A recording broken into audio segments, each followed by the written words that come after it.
Tuan Yuyan, kenapa dia ada di sini?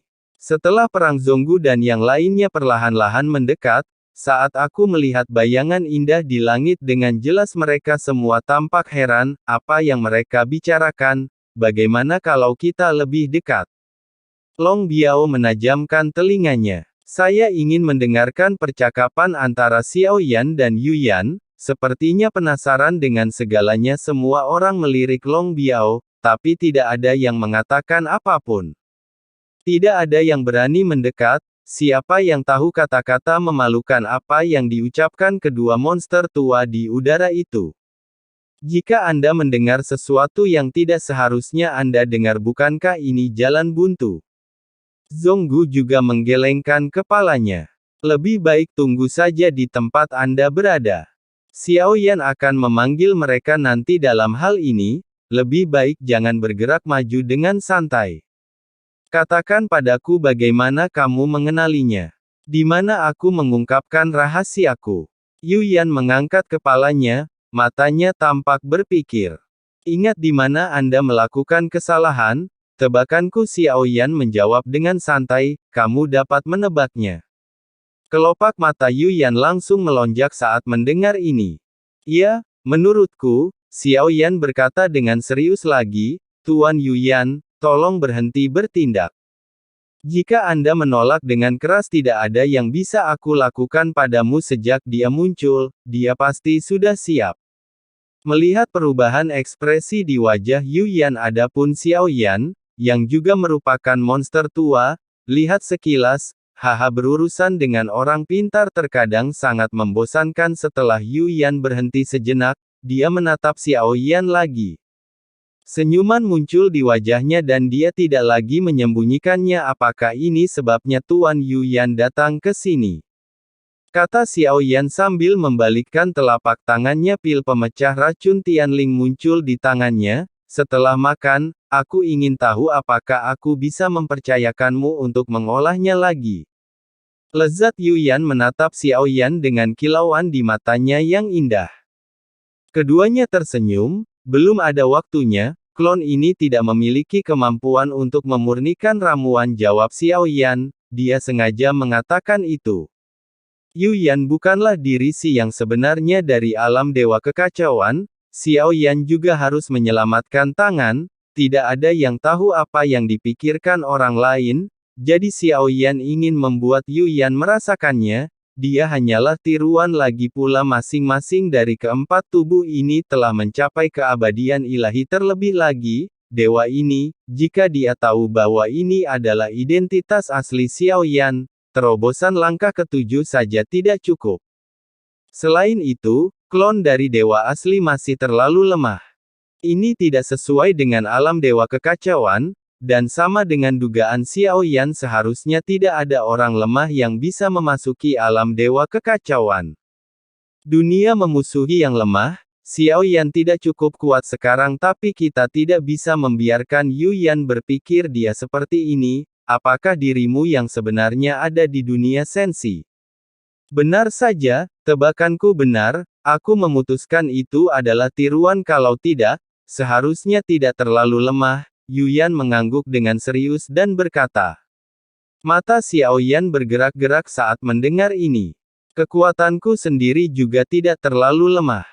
Di mata Yuyan, sepertinya hal itu tidak layak untuk disebutkan. Ini adalah klon terlemahku. Datanglah ke dunia kuno keabadian dan iblis untuk mengalami dan berlatih, Xiao Yan berkata dengan marah. Jika Anda ingin menginstalnya, install secara besar-besaran. Bagus sekali. Dunia kuno yang abadi dan iblis tidaklah damai. Meskipun Anda kurang beruntung dan kehilangan klon, Anda tetap bisa menerimanya. Yuyan mengangguk. Dia mungkin berpikir bahwa perilaku Xiao Yan sedikit agresif.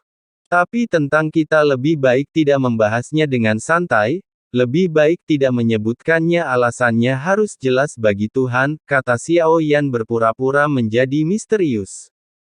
Cegah Yuyan untuk terus bertanya, sayang sekali, saya pikir saya bisa mempercayakan Anda untuk memperbaiki beberapa ramuan lagi.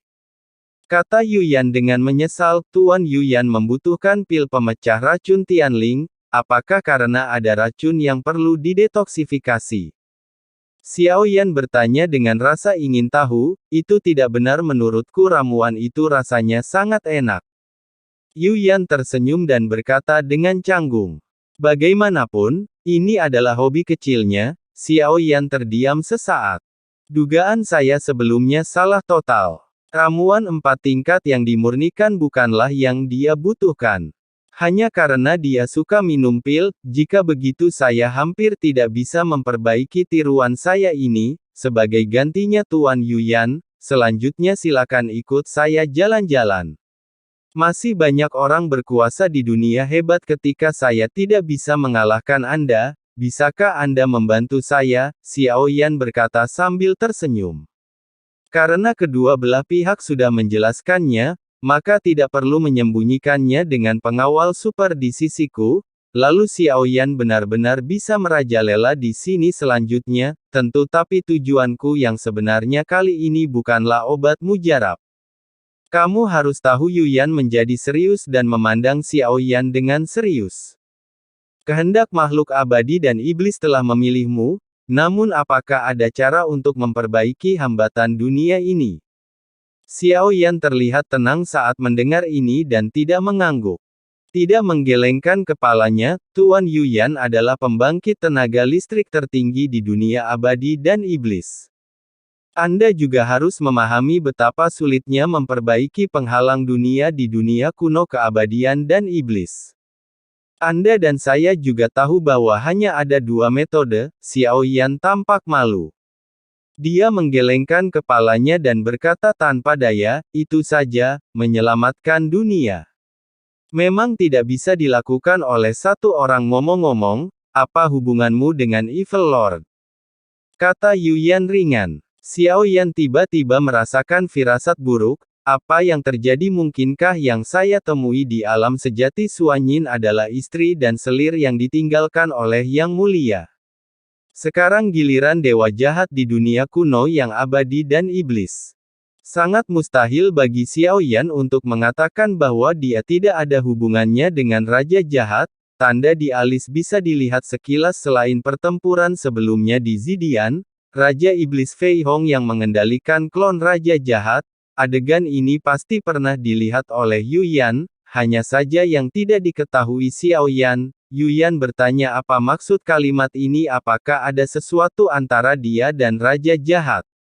Raja Jahat telah jatuh, betapa beruntungnya kita. Dapatkan beberapa warisan yang ditinggalkan oleh Raja Jahat. Xiao Yan tidak berani mengakui hubungannya dengan Raja Jahat, karena bahkan Xiao Yan sendiri tidak mengetahuinya apakah dia reinkarnasi dari Tuan Yang Mulia, atau reinkarnasi dari Dewa Jahat.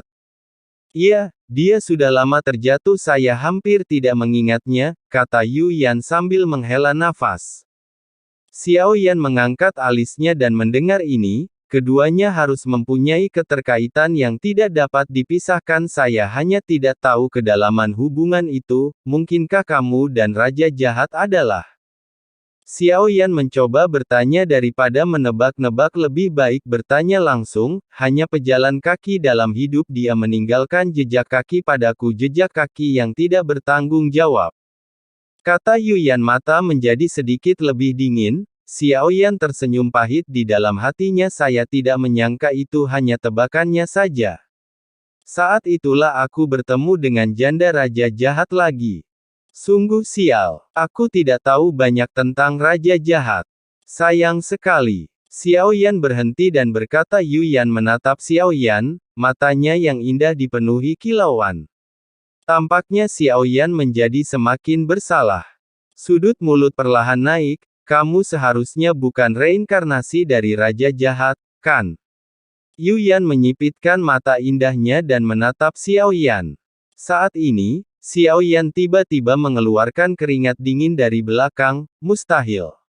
Benar-benar mustahil.